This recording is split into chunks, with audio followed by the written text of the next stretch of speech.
Hey, look, we're on Steve Hughes. More Steve Hughes, less of Lewis Hamastoy. That's right. Wow. We run it fast and loose here, don't we? We do. Yeah. And Steve Hughes is here with us from Kern County Raceway Park. And it's Good morning, afternoon-ish. Evening. Yeah, almost there. Did you know, by the way, that you can watch the show live on Roku, a Roku device, on Chromecast for your Android devices and for your Chromecast TV, and on the Amazon Fire TV live. You can watch that live, or you can watch archive versions of it too. Also on our TBC mobile app, YouTube, Facebook, you name it, we'll have it. Man, it would be great to have that information so I could post it to my nearly 15,000 followers on Facebook. You know what? We are we have developed all of our, in the last year, we've developed sort of quietly, but we're starting to put it out there now that you have the family of applications. The big one, the big dog missing is Apple TV. That's going to be the one to crack in 2016. But yes, you can watch all those shows live and on archive as well. Did you know that? I did not know that. I watch the show live every week. Well, that's true. From the hop seat. From the hop seat. And there's probably a grit over there and a grease over there. Stanky. Hop and food have been banned, have they not? I thought so. Well, that's the right. Condors are the only one who bring in food. Yeah. Condors do bring in food. After the tuna incident, hop and food was banned from this this room here. It was actually chicken salads. Chicken salad. Well, that's close enough. All right, hey, let's talk about some stuff out at KCRP. What do you say? That's good. Well, first off, I wanted to show off the pictures. Yeah, let's do that. Felix Adamo went out there, not Adamo, but Adamo went Adamo, out there. yeah.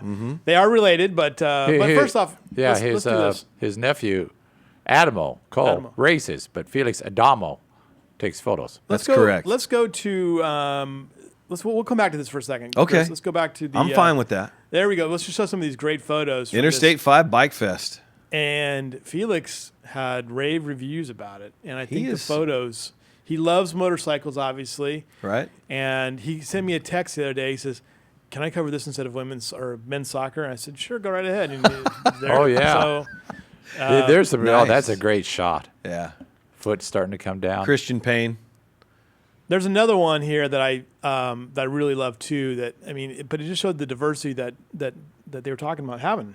Yeah, it was a great event. 3 different disciplines of motorcycle racing. What a great idea. I mean, and we've got the facility to do it out there. This is probably the best photo that we had. That's a vintage bike. And I have to apologize because it's sort of cropped weird, but it shows the kind of quality of motorcycles that are out there, and of course it's a Triumph. So I mean, Felix really loved that as well. Absolutely. There used to be a Motocross, Triumph shop on 19th Street, I think. Down from the Mexicali or 17th, back in my Ute. In your Ute? In my Ute days, that was a used to go to the Triumph. long time ago. Used to go to the Triumph shop downtown quite a bit. Very nice. But this motorcycle, resurgence, I think, at KCRP is if we were to quiz you on your 6 things, which we're going to do next week. But, oh boy. But I'd have to say that just basically looking at the videos and the photos and everything, that this has been a pretty productive year for you guys when it comes to fostering this motorcycle. Absolutely. stuff. On the motorcycle side, you bet. Rick Pratt and his group and, Dave Walker getting it started have really grown that motocross track, and we're very, very proud of that. Rick Hollenbeck now taking care of the track, and rave reviews from all the riders, and we're just gaining more and more momentum on that. And then to drop an event like the Interstate 5 Bike Fest, I think was a great idea. Participant heavy. Lot of riders that showed up for this deal. Would we have loved to have seen more spectators? Absolutely, absolutely. But a lot of stuff going on last weekend. But I think it's a great jumping off point for the motorcycle racing here locally. So I think we're excited about it. We talk about this a lot. I mean, how long does it take to mature one of these events? I mean, here's the first time you've done it. It could take 2 or 3 years before you really build up that. But clearly, the idea I think is correct. I think 2 years. Next year, everything should be tightened up a little bit, and it should the event, if they choose to have it again at Kern County Raceway, should go off without a hitch. Right. But I think it's a great concept. That's the thing that's so cool about Kern County Raceway Park is you have the flexibility to do those kinds of events. And like I tease you all the time about, the Legends Road Course. Yeah. But I mean, you could do that there where you couldn't do that in some other places. And that's the fun thing that you guys are doing. You're trying some new things out. Absolutely. That was the goal from day one, from the first shovel of dirt that was moved was to be a multi-use facility and use it for all different kinds of things, not just car racing or NASCAR racing, but with the dirt track now and, of course, the MX track. I mean, it truly has become Kern County Raceway Park. Right. And we're just going to grow it from here. So we've got some other plans coming soon that are going to be very exciting to announce. I'd say within the next 8 months, we'll have another venue there that's going to be real big. Nice. Well, there you go. See, look at that. Something to look forward to. Absolutely. The coming up November 7th is the veterans event. The Veterans Day the Classic. Bulwark FR, the world's and Bulwark, they make the fireproof clothing. Yeah, right? fire resistant clothing that the majority of our friends in Bakersfield use if they work in the oil or electric industry. We're proud to have them on board for the Veterans Day Classic. It's going to be a great race. We've already got 25 Pro Late models pre-entered, which you can now see the pre-entry list on our Facebook page and website. So go to kernraceway.com, like us on Facebook, and check out the drivers that are already entered for the Ironman 125. And it's a unique format for both of these races. So we're going to see, of course, qualifying and heat races. We're kind of going old school with this event. So gates open at 2, and we'll have qualifying heats, last chance qualifiers. We're going to have that many cars that are going to, we're going to have to do that to set the lineup. Right. Full fields of cars expected. Probably going to send some folks home. Last chance races, and you're going to see that between 2 and 5. Right. And then we'll have our on-track autograph session if time allows. And then we'll have our opening ceremonies at 6, and we'll go right into the main events. Now, this is where the unique portion comes in. We'll start things with the Legends 5-Star 50, following that military 5-star general, 50-lapper for the Legends. That's going to be their longest race. It is, but that's a long race. We're going to break it down into 2 segments. Okay. So we're going to have a 25-lapper because you cannot run these Legends cars 50 laps in a row. They will burn the engines down to the ground. Wow. So the first 25 will go off. The top 4 will have to be moved to the back of the field. So a 20-car field. So you want to be running 5th. Well, exactly. And I'm hearing, we're gonna sandbag, we're gonna do this, and we're thinking about adding a little bonus for leading that first half. So we'll see how that works out, but that's still in the works. So they'll exit the track. They'll be able to, work on their cars, make some adjustments, things like that. Motors. And then we'll start the first 50 for the Ironman 125 for the Pro Late models. Okay. So they'll run their 50 laps, competition caution. They'll get off the track. They'll be able to go into the pits, make adjustments to their cars, change tires if they want to. Then we'll finish the final 25 for the Legends race, and then we'll go back to the late models. They'll run the final 75 with a competition caution on or near lap 100 that will bring the field back together. The top 10 will then have the option to go to the back of the field for the final 25 laps. They're not required to, but the Pro Late models, after that first 50, top 4 are going to the back of the pack. Wow. At lap 100, the top 10 will have the option to go to the back of the field. Now, you're saying, why are you sending all these guys to the back? Well, there's a bonus there. There is some risk and reward.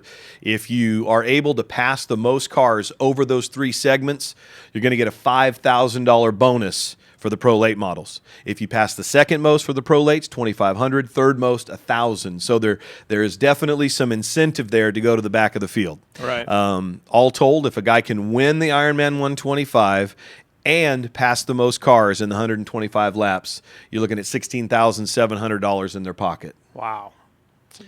Not bad. Pretty cool Not deal. bad. Not And bad at all. we're gearing this, towards the fans. It's going to be an exciting deal to see those 4 fast guys that are up front being moved to the back. Now, from position 5 to position 10, you have the option to go to the back of the pack on the first break. And then the top 10 then have the option to go to the back of the field on that competition caution at lap 100. So it's going to make it pretty exciting. And then, we're doing all kinds of stuff. We just added the premier lighting fireworks show after the races. Nice. Now, that just happened? That then? just happened last week. Paul Pavlitich and his family from Premier Lighting stepped up. We're going to have a 7-8 minute fireworks show there after the races are complete. Premier Lighting going to light up the sky. Nice. There we go. And a lot of great giveaways in the grandstands as well. We want the ladies to come out. We just don't want this to, we want the gentlemen to bring their wives, their girlfriends, and come on out to the racetrack. And as an incentive, we're offering some cash giveaways. We're going to give away 20 $100 bills. Yeah, that's $2,000 in cash. And this is only for the ladies, so they can come out. I know all the guys are saying, "Oh," but hey, bring your lady out to the racetrack, and you got an opportunity to win some cash money. So bring your wife. Bring your wife, or bring your girlfriend, but not both. No, definitely not. And then Premier's going to step up and do some giveaways as well. Talked to Paul this morning, and then we'll give away tickets for the King of the Wing. So there's going to be a lot of stuff going on that Saturday. And when is King of the Wing? That's going to be November 22nd, Sunday, November 22nd, the second annual George Snyder Classic, and it is again the National Sprint Car Championship finale. So the King of the Wing for California, or the West Coast segment, will be crowned, as well as the National King of the Wing. So that's the same day as the Sprint Car final. Are you gonna have earmuffs on? So if we come in there, and I've got a TV up there in the broadcast booth. I'll be keeping an eye on that. Yeah, absolutely. You don't really do that though. You're pretty dialed in, man. You're professional. Yeah, well, maybe I'm not on that day, depending on if that 4 car is still in the mix.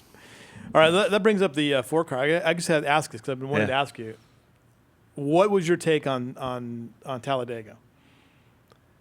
Well, with only 2 cautions during the first 500 miles. Right. There's some great racing, no doubt about that.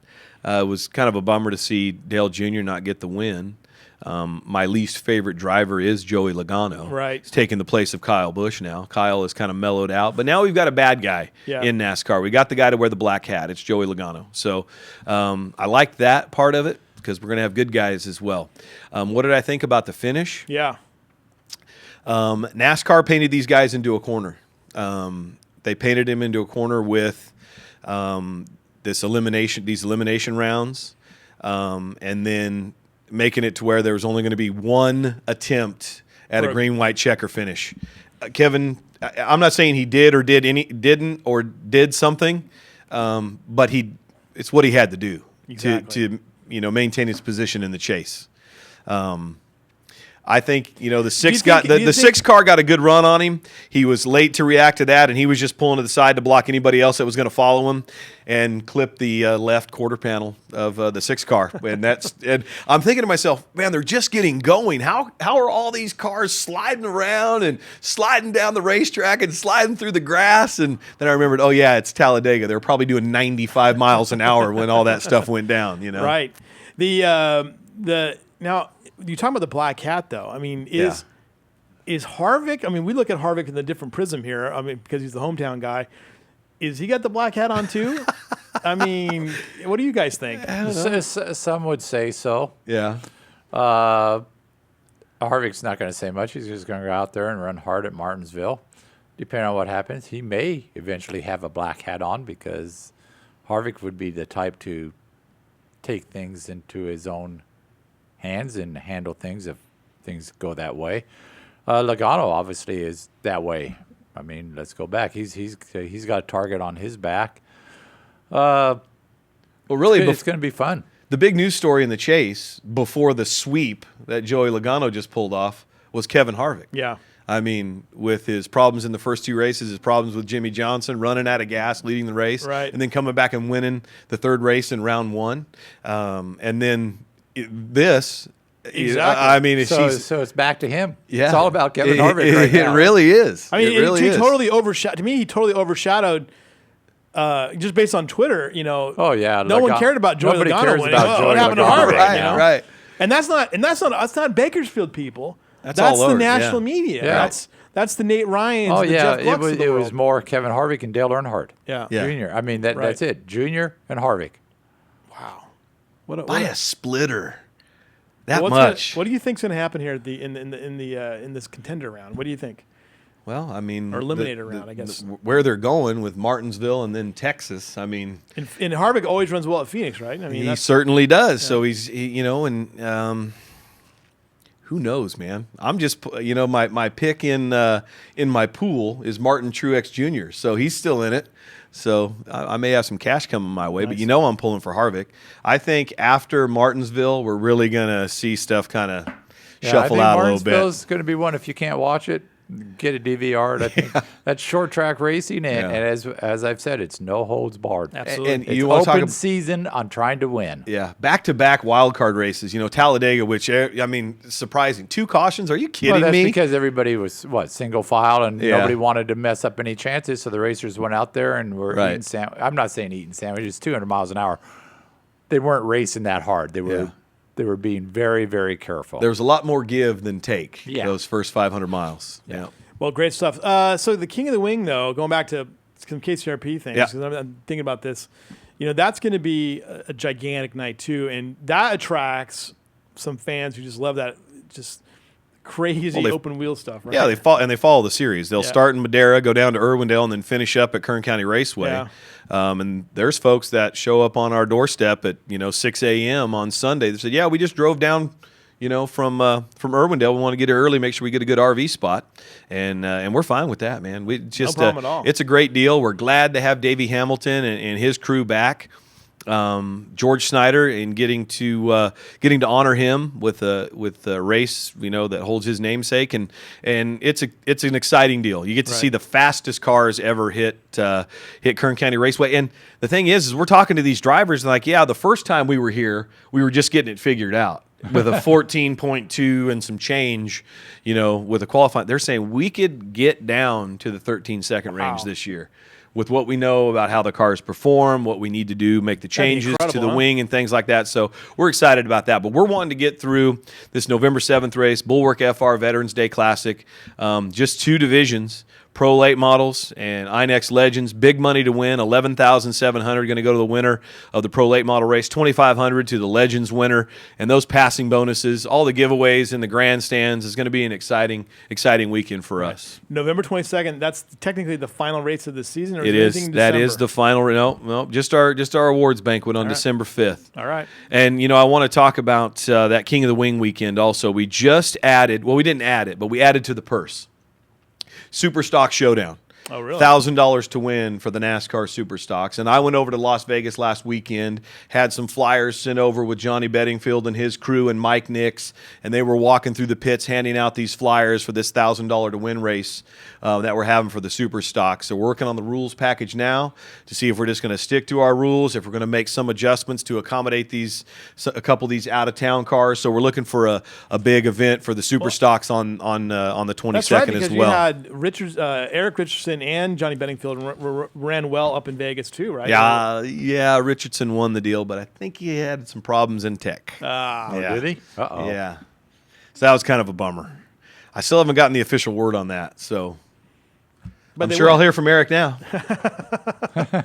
Very good. All right, your homework next week, other than previewing the Veterans Show, 6 things that have stood out for you. That's my homework? That's your homework. Okay. This year. All right. 6 things. I can do that. All right. Very good. I'm not a good test taker, just so you know.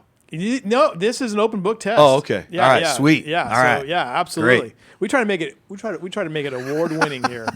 All right, we're gonna wrap it up here. Thanks for joining us here on the Bako Motorsports Power Hour. Actually, an hour and 8 minutes. Yeah. So I appreciate fantastic. the extra time. Thank you. We love having you on. It's always great to give you the time and to talk about so much going on and so much knowledge, and we appreciate everything you guys have done. Well, you're for half us. right. Well, So much going on, not so much on the knowledge area. Anyway, plenty. finish up. all right, Griffith. Thanks for Thanks, being grumpy. Mike. See you guys next week. Bye, Edmonton.